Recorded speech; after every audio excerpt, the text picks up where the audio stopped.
right, I see the time is 6:04 p.m., so I'm going to kick us off. Good evening, everyone. Welcome to the April 2026 Heat Pump Tax Credit Contractor Training. In today's training, we'll be covering 4 key areas, as you can see on the screen. First, we'll start with a quick introduction to who I am. Next, we'll have an overview of the new required contractor training, the first of which you're watching right now. Then we'll dive into 2026 program updates, including all documentation needed to participate successfully.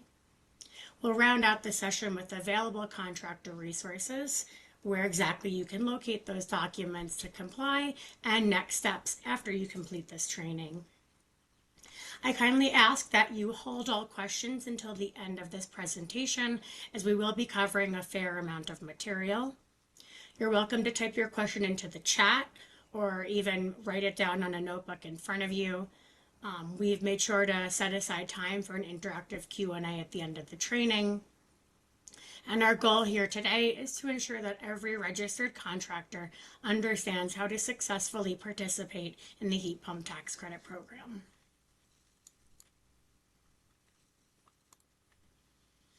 Now, before we dive into details, I want to start with an introduction, or hopefully a reintroduction for most of you, to who I am and my role.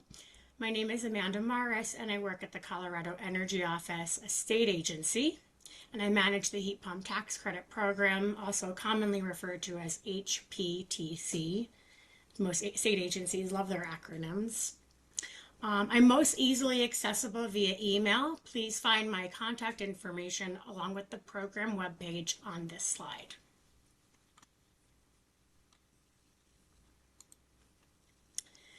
Let's dive straight into one of those most important updates. All registered contractors in the Heat Pump Tax Credit Program are required to participate in the quarterly contractor trainings. These new mandatory trainings are designed to standardize best practices, reduce common administrative misunderstandings or errors, and ultimately ensure a smoother execution of the tax credit process for you and your business. As you can see on the slide, we will host 4 trainings this year. The current plan is to host these virtually, but we want to be able to meet program participants metaphorically where they are, making these events accessible and try not to interfere with your daily business workflow. The businesses that participate in the HPTC program range in staff size, so no matter if you're a team of 2 or a team of 50, only one authorized representative is required to participate by watching the webinar, either live or the recording. It is the business's choice who that individual might be, but please note this final bullet point. Following the webinar, that representative must complete the assigned knowledge quiz. The mandatory April 2026 quiz is composed of 11 questions. They're a mix of multiple choice and true or false. All information will be covered in this presentation.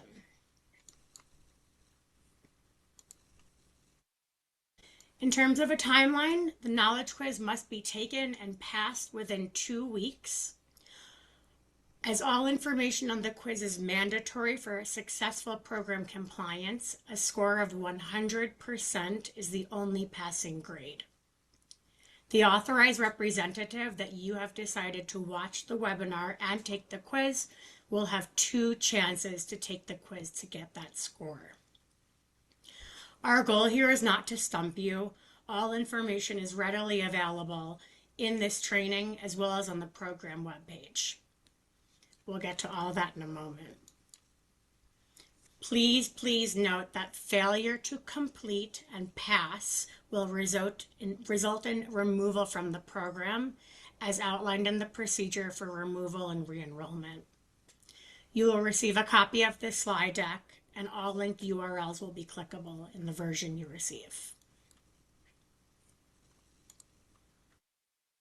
All right, now on to today's topic, 2026 program recap and updates. For the next several slides, we'll walk through the critical requirements you need to know to ensure compliance and success with the HPTC program. We'll review specific eligibility criteria, then we will transition to the required documentation, new in 2026, and then how to actually claim the tax credit. All right, so for those of you who have been in the program for a handful of months or even a few years at this point, nothing is new here.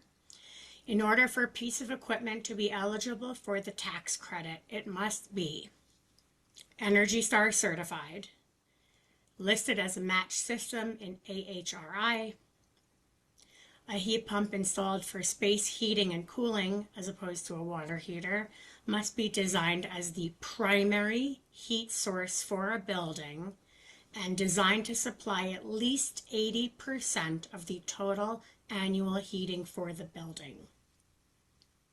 The installed system must be capable of distributing heat to all conditioned areas of the building.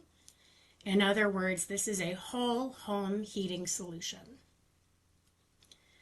And when we say system, that includes all condensers and air handling units. That system is eligible for one tax credit.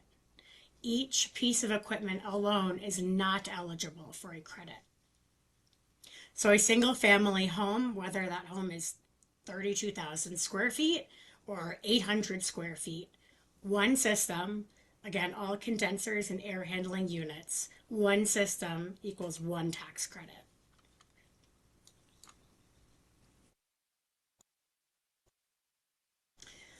Of course, your installation must conform to applicable codes at every level of government, along with standards, regulations, and certifications. Please ensure the system is installed in accordance with the manufacturer's specifications. As indicated on your application to enroll as a registered contractor in this program, the technician performing the installation must be certified with safe handling of refrigerants training and certified brazing skill as applicable. And last, the customer line item discount on your invoice is to be clearly labeled State of Colorado Heat Pump Discount. That discount is to be equal to 33% of the total credit you will be claiming.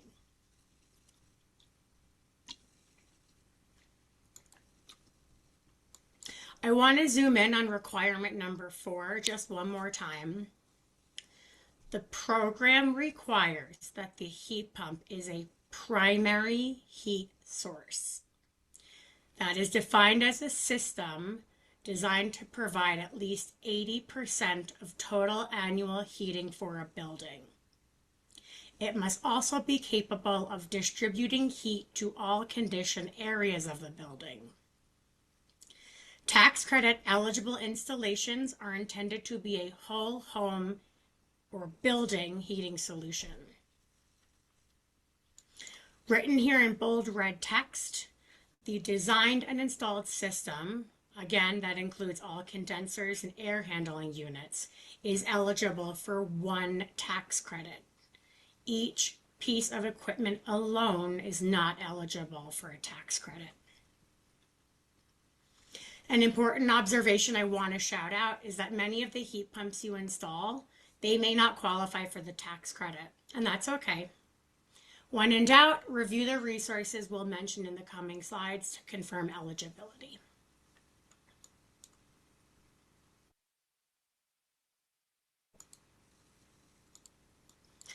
While I've only referenced single-family homes thus far, please note that all the building types listed on this slide are eligible for the tax credit.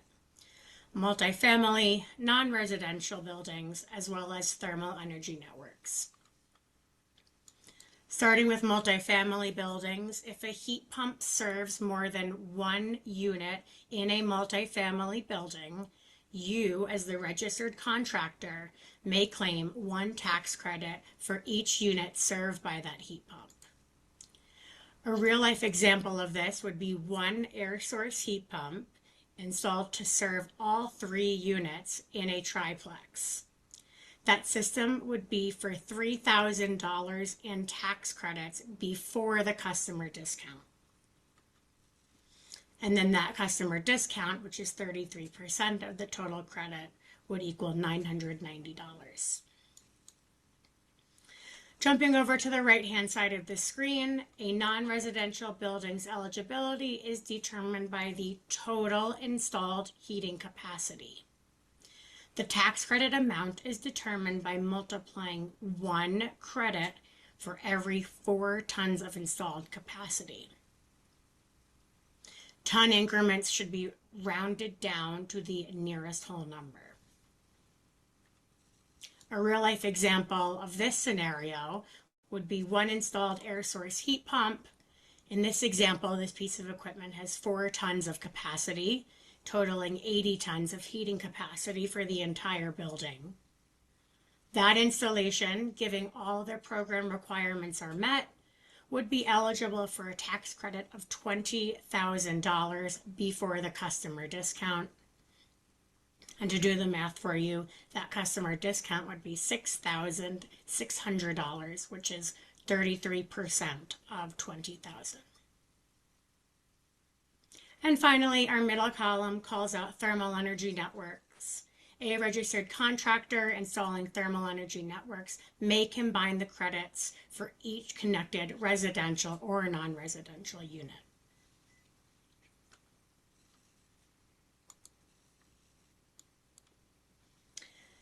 All right, new required documentation for compliance. In order to claim a heat pump tax credit, contractors are required to retain the following documentation for each installation and be able to provide it to the Colorado Energy Office upon request for a compliance review. These documents are customer invoices for all installed equipment for which you plan to claim or have claimed a tax credit for, heat load calculations for each installed system using the heat load calculator tool, a running job log of all installed equipment, again for a tax credit that you plan to or have already claimed the tax credit for, certifications, those of which you attested to holding on your original application to the program. Those are the EPA Section 608 and the NITC R78 raising certification as applicable. And finally, please be prepared to submit a copy of the requested company insurance documents. Should you be contacted by our office to participate in a compliance review, this will all be very clearly explained in our communication to you.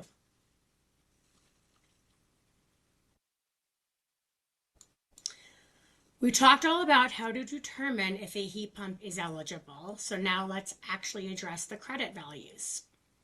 As you can see on the screen, all customer invoices must contain the line item discount equal to at least 33% of the tax credit. Amounts for equipment installed on or after January 1st, 2026, which is this current year, are as follows. For an air source heat pump, the tax credit is $1,000. That is the amount you as the registered contractor will claim per installation. The customer discount is $333, which is 33% of the $1,000. And to make the math super easy for you, this table also displays the contractor share. For an air source heat pump, that's $667.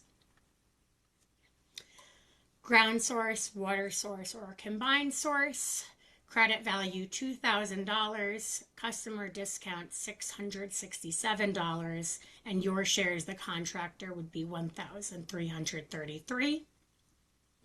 And finally, heat pump water heater qualifies for a $250 credit, of which $83 goes to your customer, and you as the contractor receive that $167 share.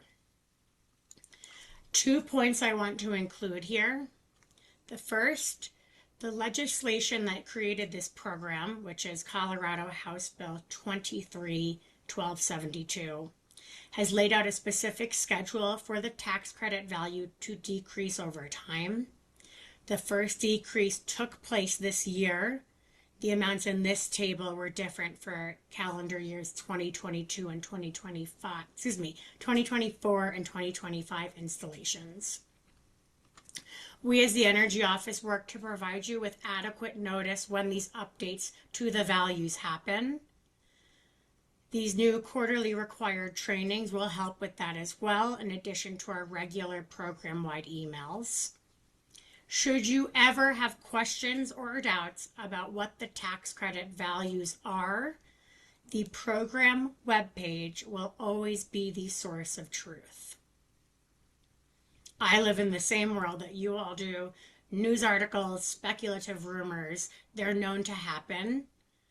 Please consult the webpage. Again, that is energyoffice.colorado.gov/HPTC. I'm going to share it in the slides. It's in my email signature. Please visit that webpage, or you're always welcome to email me. Second, I want to acknowledge that there are many other heat pump incentive programs in Colorado. HPTC is a tax credit program. A tax credit reduces your taxable income, thus your business will owe less taxes to the state of Colorado.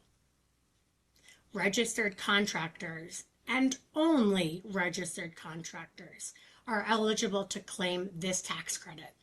Full stop. Any other program, most of those offer rebates. It's a different financial tool. This is not a rebate program. This is a tax credit program.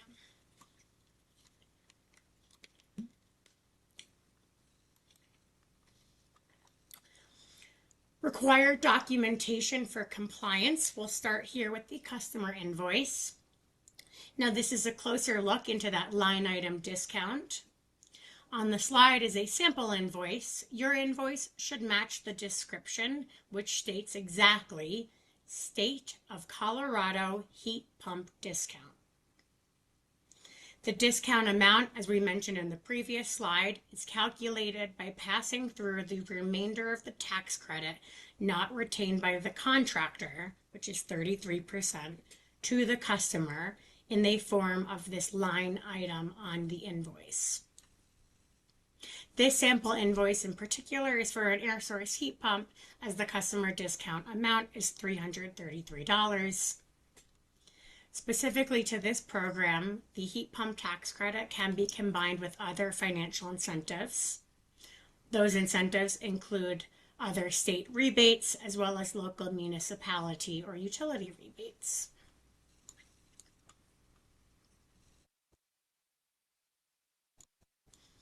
Let's move on to the next required document.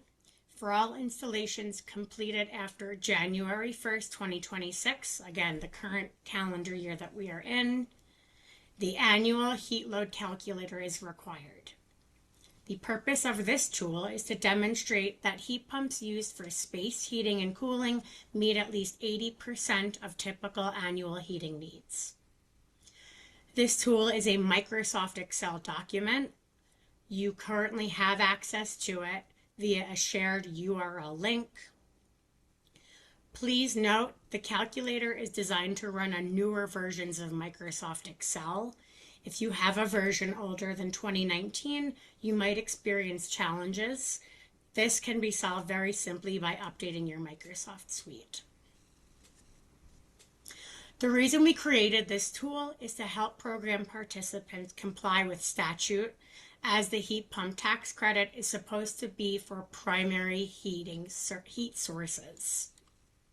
A heat pump with supplemental heat may be eligible for the tax credit if it is designed to supply at least 80% of total annual heating for the building. Traditionally, we know that many contractors are not doing annual heat load analysis or calculations when sizing equipment through Manual J, which uses design temperatures and design loads. The annual heat load is the BTUs needed to heat a structure over 24 months. It is a duration-based performance consideration. To ensure that heat pumps you install and intend to claim the tax credit for are eligible, The Colorado Energy Office needed a simple, easily repeated process for you contractors to demonstrate that the installed heat pump with supplemental heat, that could be a dual fuel installation or electric resistance strip heat, are designed to meet 80% of the annual heat load for the location. One of our future required contractor trainings will have a deeper dive into this tool. And for that, I will be joined by subject matter experts to best be able to answer your specific questions and support a more thorough explanation of the tool. Simply put, the heat load calculator tool is intended as a compliance tool for the program. It is not a comprehensive project design sizing tool. When you have that link handy, the Excel document has a very clear set of directions for how to use the tool.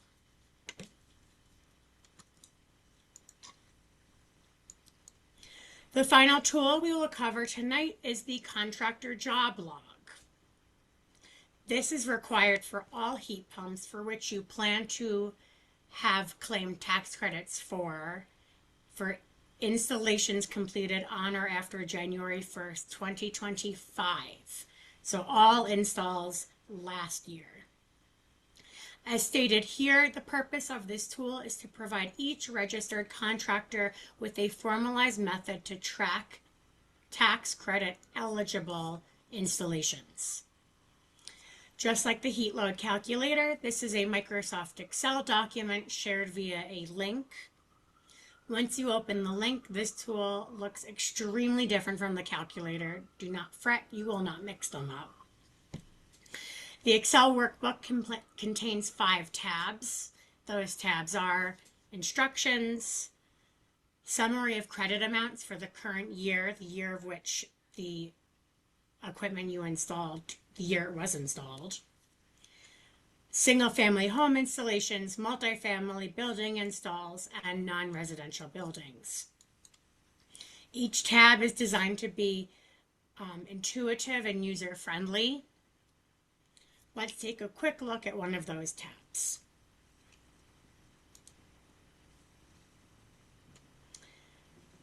Here we have a snapshot of the single-family homes tab. In your upper left-hand corner are the prompts for you to fill in for your business and contact information. We locked any cell which you're not supposed to type information into, making it very simple and an easy user experience. You can see here I noted with red stars where user input is needed. Anything with the green box auto-populates, indicates that those cells contain hidden formulas and the cell is locked. The more information you add to the sheet, those cell values will update accordingly. Moving along, the included table of the tax credit values for that installation year. This sample sheet is for the current year 2026, as you can see by the values. And finally, row 17 has the column headers with the yellow font, the yellow boxes. Each job for which you are claiming a credit should have its own row of data.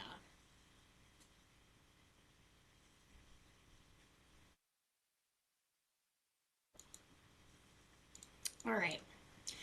Now you know how to confirm if a heat pump is eligible or not.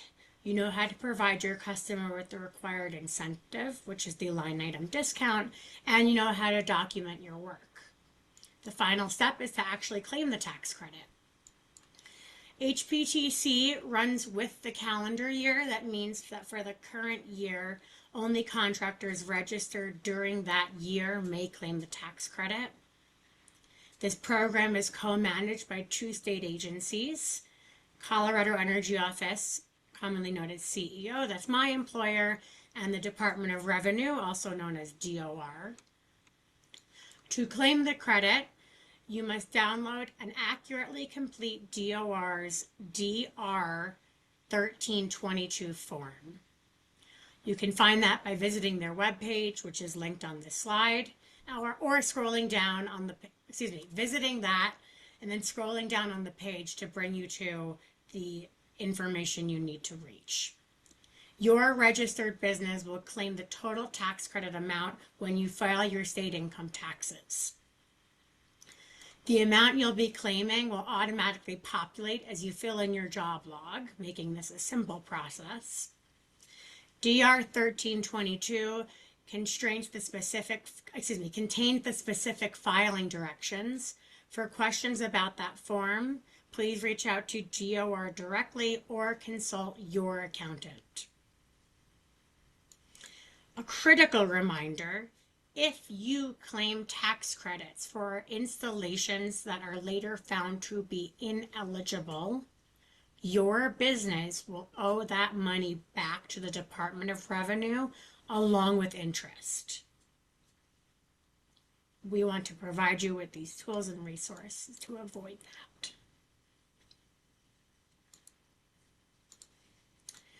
I referenced a lot of documents. The Contractor Toolkit is where you can find each and every one of them. This is a Google Drive folder, and it can be found on the program webpage. You scroll to the bottom section, which is labeled Contractor Resources. It looks like a green oval and says View Contractor Toolkit. I personally definitely recommend bookmarking this page to be able to refer back to it when you need it. But again, it's located on the webpage anytime you need to access any of these documents.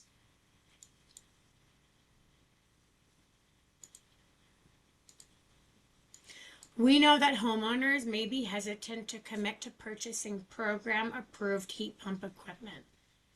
A few common reasons that I'm sure each of you have heard include the higher upfront costs, concerns about increased electric bills, or existing participation in other rebate programs. The key message here is that customers do not need to choose between the heat pump tax credit and other financial incentives. They can combine the HPTC with other financial incentives. As always, be sure to document this specifically on the invoice accordingly.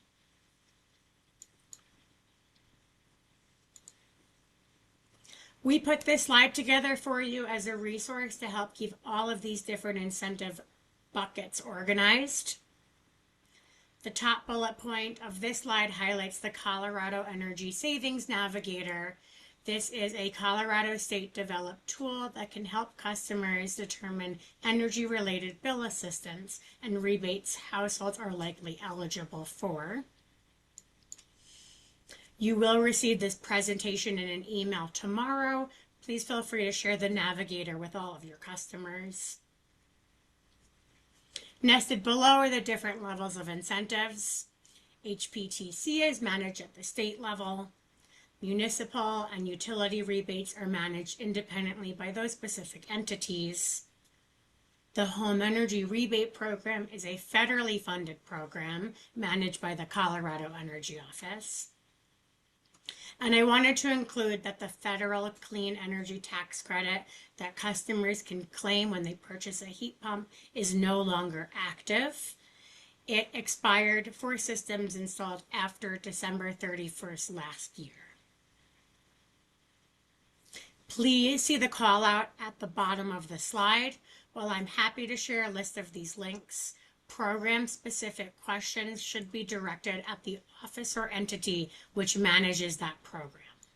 I myself am only able to answer questions related to the heat pump tax credit program.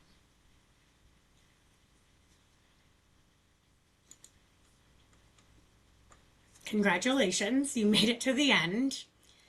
Now you've successfully watched the April 2026 contractor training. Your next step is to take the knowledge quiz.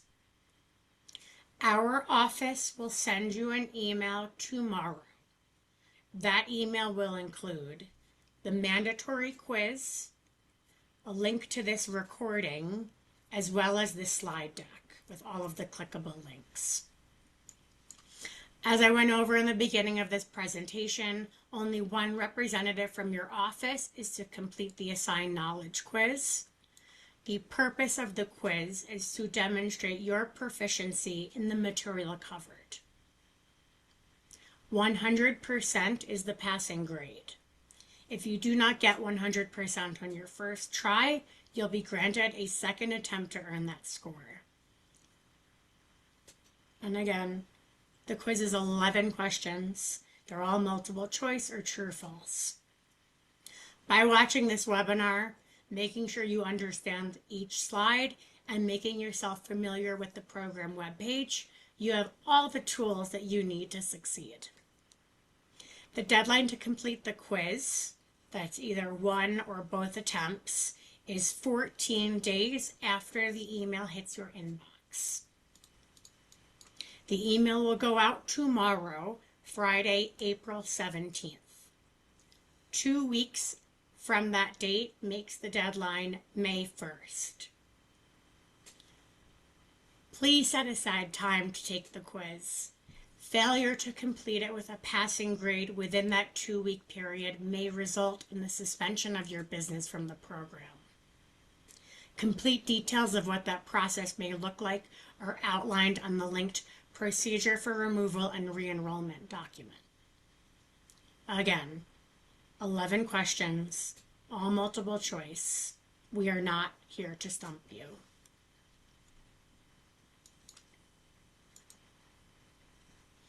With that, I always make it a point to advertise our frequently asked questions guide. My team at the office, we update this document at minimum once per quarter. Whenever you think of a question, please look at this document first. If you want to check it out in live time while we're on the recording now, you can visit the program webpage. Again, scroll to the bottom, that dark blue section titled Contractor Resources, and see the green button, View HPTC Frequently Asked Questions for Contractors.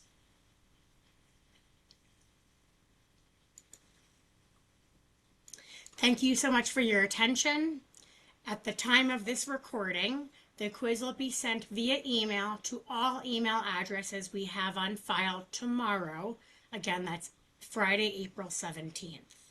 All currently registered businesses will have 14 days, 2 weeks, to take and pass the quiz. I hope that this webinar has given a clear understanding of how to successfully participate as a Colorado heat pump tax credit registered contractor. I will open the floor now to questions. Please feel free to raise your virtual hand and myself or my team will send you a notification to unmute yourself. I know my teammates are reviewing the chat, so feel free to type your question there. And once you feel that you've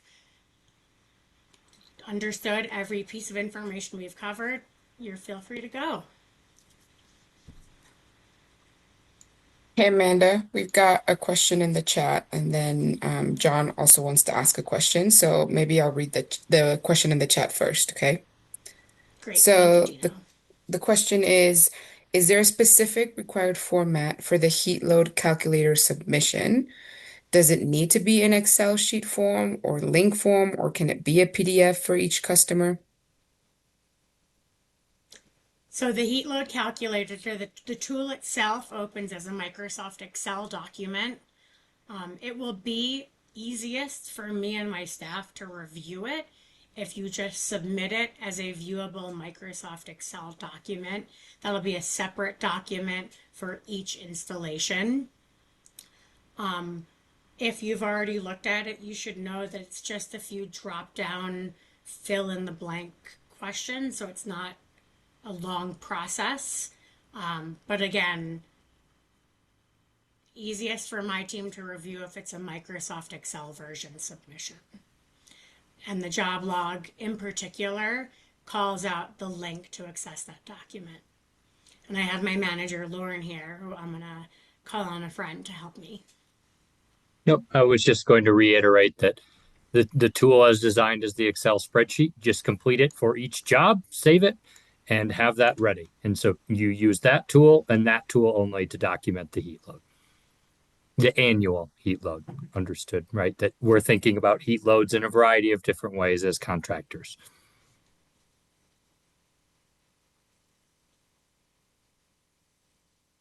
Okay. There is a follow-up to that. So I'm just going to read the follow-up and then I'll let John unmute so that they can ask their question. So the follow-up is they asked because they already created an API that automatically fills out the form for each customer and it outputs as a PDF. Would that be acceptable? I would love to connect offline. You are welcome to email me of one example of those PDFs. And I'm happy to connect with you one-on-one via email or chat so I can see what that looks like. Thank you for, yeah, reaching out. Still very Awesome. informal that I can't see who I'm talking to, but thank you. I'll look out for your email. Okay. And I will let John, I will unmute you. So I think you should be able to yeah, ask your question. Hi, I'm the owner of the company. I'm curious about the brazing certificate. I have a brazing certificate that some of my techs that do my installs do not.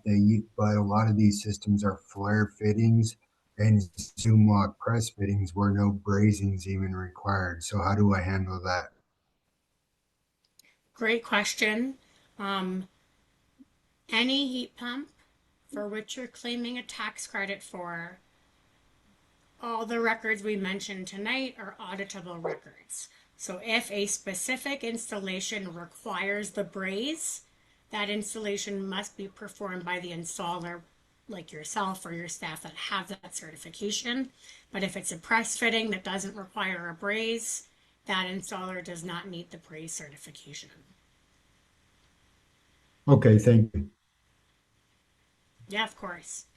And I didn't go over it tonight, but myself and my colleagues did not write the bill that created this program. I imagine and I've heard that there might be thoughts you have on different program requirements. I'm here to manage it. I did not design the bill, but thank you for clarifying what that piece of legislation means. Thank you.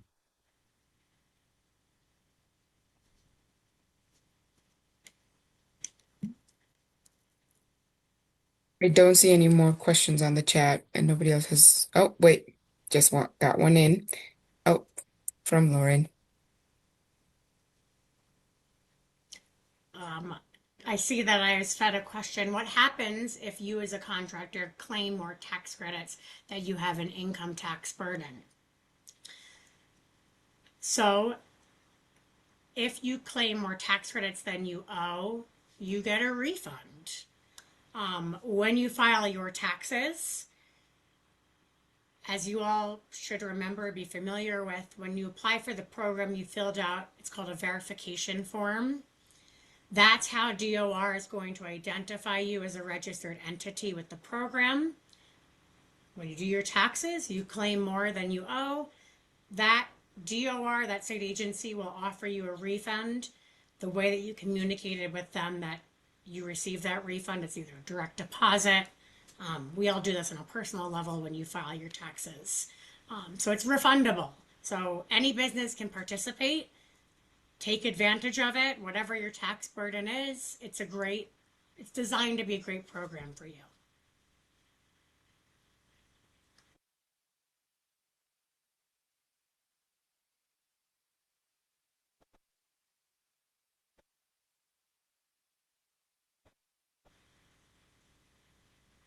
And as always, linked here on the slide is the web page. We have our FAQs. I am always available via email. Please, no question is a silly question. I'm here to help you manage your way through the program. Feel free to email me at any time.